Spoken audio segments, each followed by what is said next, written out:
So today's extra video, shall we say, is a pure, delicious irony. Absolutely, oh, lovely, wonderful. What are we talking about? Well, as always, folks, cast your mind back into 2016, and look at what we were saying about, once again, what we were warning of. We were warning that Kent might have to become a massive lorry park.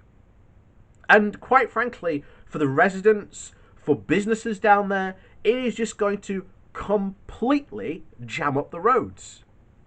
And of course, other papers since then, the government's own analysis, didn't shy away from this and said, yeah, that's probably a likelihood, given the fact that how much delays there are going to be now at ports. What happened, for those of you who may or may not know, there has now been an agreement to build a vast Brexit customs clearance centre in Kent, of which the council was only given, and I want to stress this, the council was only given notice of only about 24 hours of this purchase. And this is gonna, any like the Brexit supporters down there, I'm not surprising if any of them should be absolutely mouldering come Monday morning. In fact, I'm probably going to listen to, in fact, I definitely encourage you to listen to James O'Brien on Monday morning on LBC between 10 and 1, because I guarantee that will come up as a topic of conversation. And I do hope that some people down south will phone in and be outraged at what's going on, only for them to say, well, I voted for this, but this isn't what I voted for. Anyway, we continue with today's article. This comes to us from The Guardian, and the title is Vast Brexit Customs Clearance Centre to be built in Kent.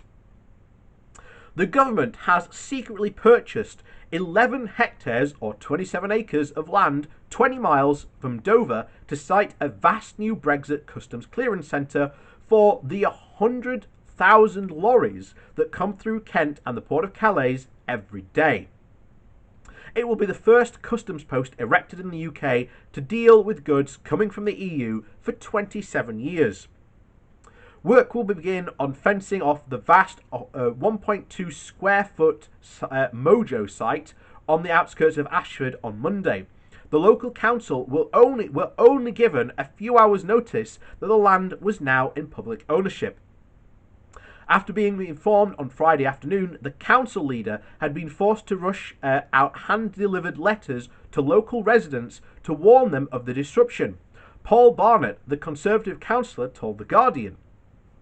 The letter from Rachel Maclean, an MP and Parliamentary Under-Secretary of State for Transport, said, "We are writing to inform you that the Department of Transport has purchased a site known as Mojo, the Church Road, Salvington, Ashford, and preliminary works are scheduled to take place on the western parcel on Monday the 13th of July 2020. This will include securing the site with fencing, grass and weeding, vegetation cutting, extensive survey work, the construction of a temporary site office, and the constructing of a temporary access to the site road from the A2070 link road. Plans have not yet been finalised for the use of this site, but it is anticipated to form part of the department's strategy to minimise potential disruption at Kent at the ports for the period at the end of the transition period. This is likely to involve temporary capacity for holding of delayed HGVs and facilities for border-related controls to be carried out by government agencies, e.g. HR, Revenues and Customs, and more detailed information will be provided in due course."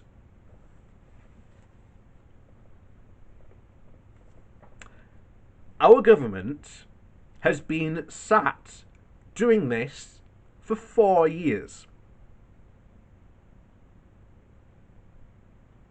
Only now, with less than 6 months, is it 6 months to go now? We're now building these new facilities.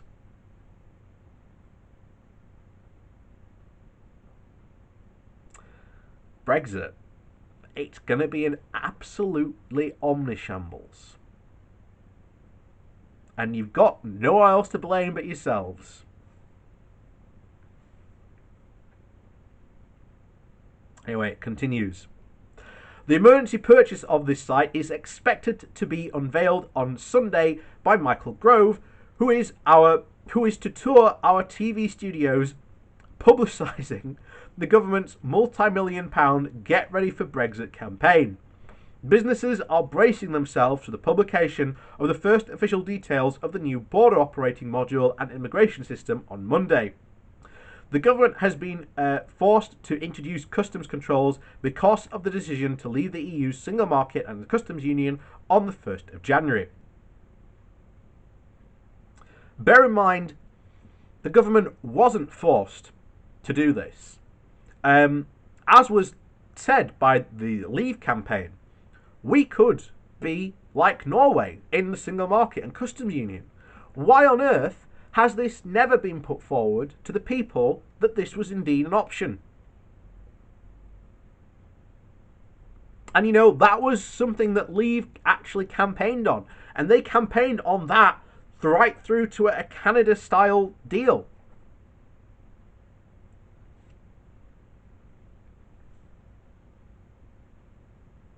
But, you know, got to get out of the EU as quickly as possible because, you know, people might change their minds. And to be honest, a lot of the surveys have been showing that people have been changing their minds. Can't have that.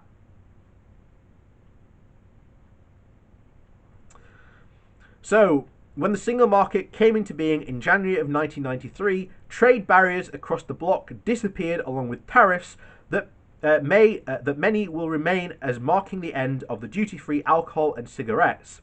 But from the 1st of January, the UK will revert to a system whereby imports will have to make customs declarations.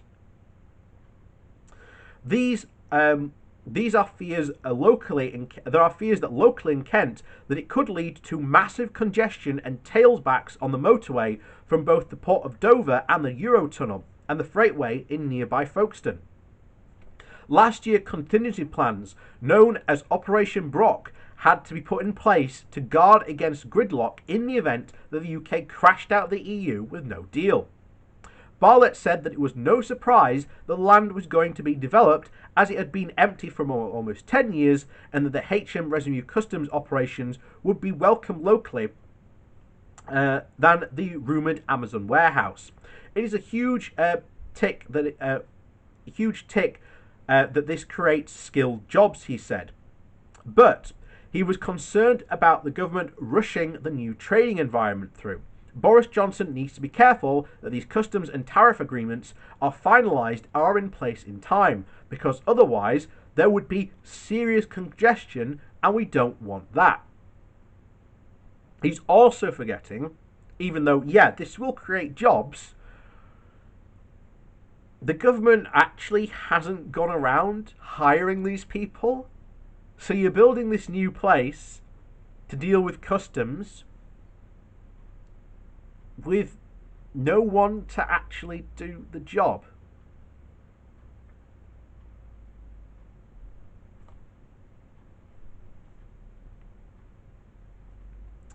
There is an enormous amount of trust involved in Boris and his counterparts in Europe to get us where we need to be for the 31st of December.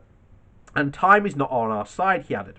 Multiple government spokespersons have declined to comment on the plans, saying that details would be revealed over the weekend. And as I do this to you over the weekend, as far as I'm aware at the time of doing this, there have been no plans revealed. So, that massive lorry park that the south of England, although shows the south east of England, is about to become. Good luck. Good luck, guys. All I can say is, you voted for it. I didn't vote for this mess. You did. Time you owned it.